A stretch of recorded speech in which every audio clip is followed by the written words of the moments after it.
Now, as Hayden just mentioned, yesterday's quake was a horrible reminder for the people of Japan of the very, very big earthquake and tsunami last month. The country, of course, still struggling to deal with that devastation. Dr. Ed Blakely was the recovery czar for New Orleans following Hurricane Katrina.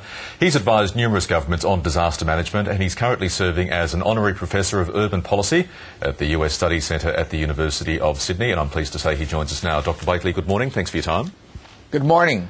If you were advising the Japanese government in this seemingly enormous, some would say impossible recovery task, what would you be telling it? Well, I'd be telling them that they have to move beyond the 60-kilometer limit and start reestablishing communities there and making sure that area is totally sanitized, because anything that leaks out into the population will have an enormous consequence for many, many years to come. So go beyond the exclusion zone, or not worry about what's there? The larger exclusion zone, they were at 20 kilometers, they have to go to a full 60. Really? And that will involve enormous dislocation of residents, obviously.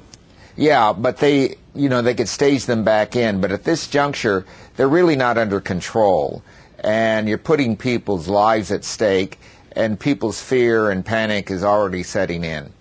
Looking at the northeast of the country, where, as you know, entire villages, entire communities were wiped out by that massive tsunami, should authorities be giving serious thoughts to moving those communities whole as bolus away from the coast and further inland?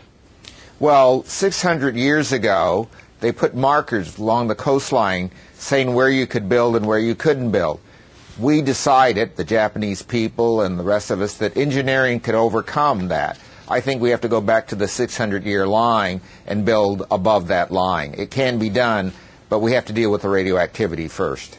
And both will require enormous efforts by Japanese authorities. You worked in New Orleans. There were no shortage of problems with one arm of the government not talking to the other at times there. Are you confident there's enough coordination, enough will on the ground to enforce those changes? Well, I'm not at this point. And I've been in Japan. I was in Japan last year, and I know what the coordination system looks like. At this point, I think the element that we have to look at is the national government and what capabilities it has to do much. The provincial government hasn't done this before, and the national government doesn't seem to have its act together. Now, if we can turn to the recovery effort in Queensland, based on what you said in Japan, would you have similar views about communities in low-lying areas hit by the floods? Should they be moved as well? Well, I think we have a very good situation in Queensland, very good people in charge, and they're bit by bit establish new zoning and flooding and flood maps that will allow for a strategic retreat over time. I think we have that time. Floods are a little bit different than earthquakes. It's a big step. It's a big cultural change to be arguing a retreat from the coast, a retreat from the rivers for any Australian community. Would there be predictable community opposition to that? Yes, but I've been saying this for the last 5 years, that we should be making these retreats, and now, unfortunately, I was right, and I don't want to be right again. Looking at New Orleans, as I said, the recovery process is still ongoing there, some 6 years after the hurricane.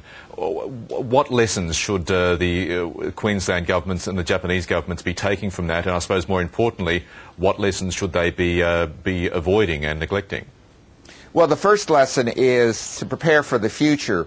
Queensland's going to spend a lot of money looking at the past and what went wrong. I'd spend almost an equal amount of money looking at the future. The same thing goes for Japan. They have to look at a future where they do retreat from certain areas, where they rebuild the entire country. This could be a very good thing for both places. Rebuilding and repositioning Queensland as a brains place and not just a beach place would be good for their economy.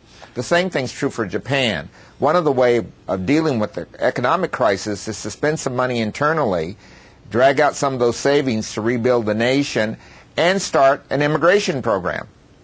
And finally, before we go, just going back to New Orleans, it has been 6 years and we all saw the devastation that the hurricane inflicted. How is the community there? How is the recovery effort going?